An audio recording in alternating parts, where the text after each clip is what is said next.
الحمد لله رب العالمين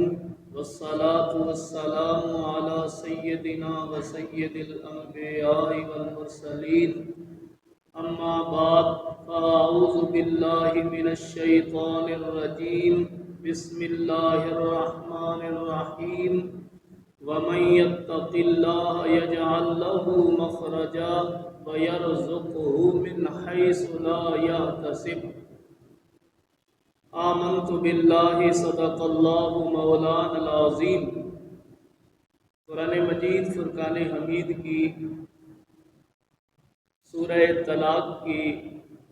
آیات میں سے ایک حصہ تلاوت کیا۔ اللہ تبارک و تعالی نے ان آیات میں اپنے بندے کو خوشخبری، بشارت اور امید دلائی ہے۔ وہ امید یہ ہے کہ اللہ تبارک و تعالی فرماتا ہے وَمَن يَتَّقِ اللَّهَ يَجْعَل لَّهُ مَخْرَجًا، جو شخص اللہ تبارک و تعالی کا تقوی اختیار کرتا ہے، اللہ تعالی سے ڈرتا ہے، اللہ تعالی اس کے لیے نجات کے مشکلات سے نکلنے کے راستے بنا دیتا ہے۔ اللہ تبارک و تعالیٰ کے تقوی سے مراد یہ ہے کہ تمام گناہوں کو، اعمال سیئہ کو چھوڑ دیا جائے اور تمام اعمال منہیہ کو ترک کر دیا جائے،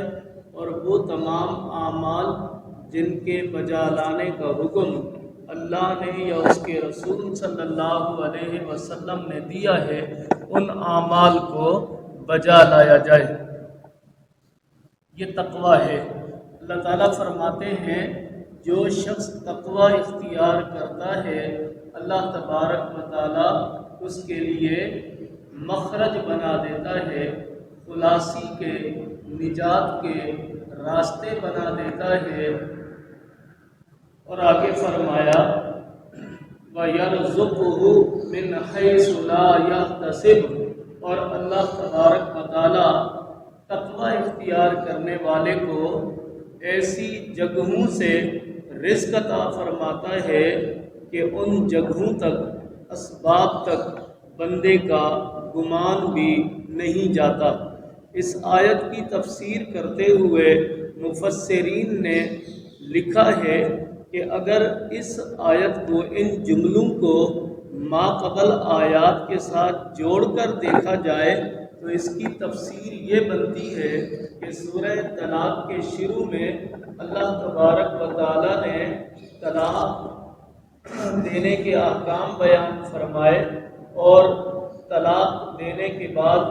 رجوع کی صورت میں یا عدم رجوع کی صورت میں جو احکام مرتب ہوتے ہیں ان کو بیان فرمایا، اور یہ بھی فرمایا کہ مطلقہ جو ہے وہ اپنے شوہر کے گھر میں عدت بھی گزارے گی اور اس کا نان و نفقہ بھی شوہر کے ذمے ہوگا۔ تو یہ ذمہ داریاں ہیں کہ عدت کی حالت میں خاتون کو کھانا بھی کھلایا جائے، کپڑے بھی دیے جائیں، مکان میں بھی رکھا جائے۔ تو یہ ایک قسم کا شوہر پر مالی بوجھ ہے جس سے شوہر راہ فرار اختیار کر سکتا ہے، لیکن اللہ تبارک و تعالیٰ نے اس قسم کے احکام کو بیان کرنے کے بعد یہ فرمایا کہ جو شخص اللہ سے ڈرتے ہوئے اللہ تبارک و تعالیٰ کے قوانین کی پابندی کرے گا، اگر اس پر مصائب و مشکلات بھی آئیں گے تو اللہ تبارک و تعالیٰ اس کو مصائب و مشکلات سے نکال دے گا، اور جو اس کا خرچہ ہوگا، جو وہ پیسے خرچ کرے گا، جو اس پر مالی بوجھ ہوگا، اللہ تبارک و تعالیٰ غیب سے اس کے مالی بوجھ کا بدل بھی اس کو عطا فرمائے گا۔ تو ان آیات کو، سابقہ آیات کو دیکھتے ہوئے اس کی تفسیر یہ بنے گی کہ جو اللہ تبارک و تعالیٰ سے ڈرے، اللہ تعالیٰ کے احکامات کو بجا لائے اور قرآن کے نازل کردہ احکامات کے مطابق معاملات کو اختیار کرے، اگر اس پر مشکلات بھی آئیں گی، پریشانیاں آئیں گی، تفکرات آئیں گے، تب بھی اللہ تبارک و تعالیٰ اس کے لیے خلاصی کے راستے بنا دے گا، اور جو اس کا خرچہ ہوگا، جو اس کی جیب سے مال جائے گا، اللہ تبارک و تعالیٰ اس کو وہ مال بھی عطا فرما دے گا، اور ایسی جگہوں سے عطا فرمائے گا جہاں تک بندے کا وہم و گمان بھی نہیں پہنچ سکے گا۔ اور اگر اس کو عام رکھا جائے، اس کا مفہوم یہ لیا جائے کہ جو شخص بھی خدا تبارک و تعالیٰ سے ڈرتا ہے، اپنی زندگی کے ہر معاملے میں، ہر موڑ پر، ہر قدم پر اللہ کے خوف کو بجا لاتا ہے، تقوی اختیار کرتا ہے، اللہ تبارک و تعالیٰ اسے یہ انعامات نوازتے ہیں۔ نمبر 1، پریشانیوں سے نکلنے کے راستے اور اسباب مہیا فرما دیتے ہیں، اور نمبر 2، اللہ تبارک و تعالیٰ اسے ایسی جگہ سے رزق عطا فرماتا ہے جہاں تک بندے کا وہم و گمان بھی نہیں جاتا۔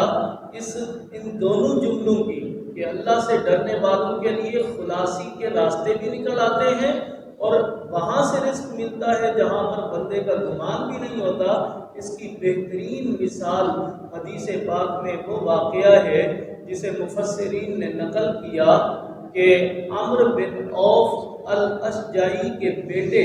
سالم کو مشرکین نے قید کر لیا۔ عمرو بن عوف رسالت مآب صلی اللہ علیہ وسلم کی خدمت میں حاضر ہوئے، عرض کرنے لگے، یا رسول اللہ صلی اللہ علیہ وسلم، میرے اوپر بڑی پریشانیاں آ گئی، میرے بیٹے کو مشرکین نے قید کر لیا، اس کے چھڑانے کا کوئی انتظام نہیں ہے، اور میرے گھر میں فقر و فاقہ ہے، کھانے کے لیے کچھ نہیں ہے۔ تو اللہ کے پیارے نبی صلی اللہ علیہ وسلم نے عمرو بن عوف مالک الاشجعی سے فرمایا کہ اتق اللہ واصبر، جاؤ اللہ سے ڈرو، صبر کرو، اور لا حول ولا قوت الا باللہ کی کثرت کرو۔ وہ گھر گئے عمرو بن مالک عوف الاشجعی، تو ان کی بیوی نے کہا، ہاں رسول پاک صلی اللہ علیہ وسلم کی خدمت سے تمہیں کیا بات ملی؟ انہوں نے کہا، حضور نے فرمایا ہے کہ جا کے صبر کرو، اور دونوں میاں بیوی لا حول ولا قوت الا باللہ کی کثرت کرو۔ وہ گھر میں بیٹھے ہوئے تھے، لا حول ولا قوت الا باللہ کی کثرت کر رہے تھے کہ ان کے دروازے کے بجنے کی اور کھٹکھٹانے کی آواز آئی، تو اور کسی نے باہر سے آواز دی کہ دروازہ کھولو، تو ان کو یوں لگا جیسے ان کا بیٹا آ گیا ہو، ان کے بیٹے کی آواز ہو۔ وہ اپنی جگہ سے اٹھے، آ کر دروازہ کھولا تو دروازے پر ان کے بیٹے سالم کھڑے ہوئے تھے، اور اپنے ساتھ انہوں نے کئی بکریاں یا کئی اونٹوں کا پورا ریوڑ یا بکریوں کا پورا ریوڑ اپنے ساتھ انہوں نے ہاتھ رکھا تھا۔ تو باپ نے دیکھا خوش ہو گیا، ماں نے دیکھا خوش ہو گئی، اور کہا کہ یہ کیسے تم چھوٹ کے آ گئے، اور یہ مال کہاں سے لے آئے؟ تو سالم نے کہا اپنے ماں باپ سے کہ دشمن نے ہمیں باندھ کے رکھا تھا، وہ غافل ہوئے، میں ان کی قید سے بھاگ نکلا، اور ان کے مال کو بھی اپنے ساتھ ہنکا کے لے آیا ہوں۔ تو دیکھیے قرآن مجید فرقان حمید کی تفسیر کی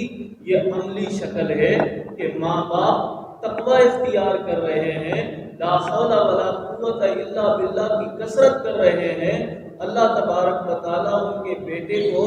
مشکلات سے نکلنے کا راستہ بھی عطا فرماتا ہے، قید سے آزاد ہونے کا راستہ بھی دیتا ہے، اور ان کو بے گمان رزق بھی عطا فرماتا ہے، یعنی ایسے اسباب سے رزق مل گیا جہاں ان کا وہم و گمان بھی نہیں تھا۔ سو میرے مسلمان بھائیوں،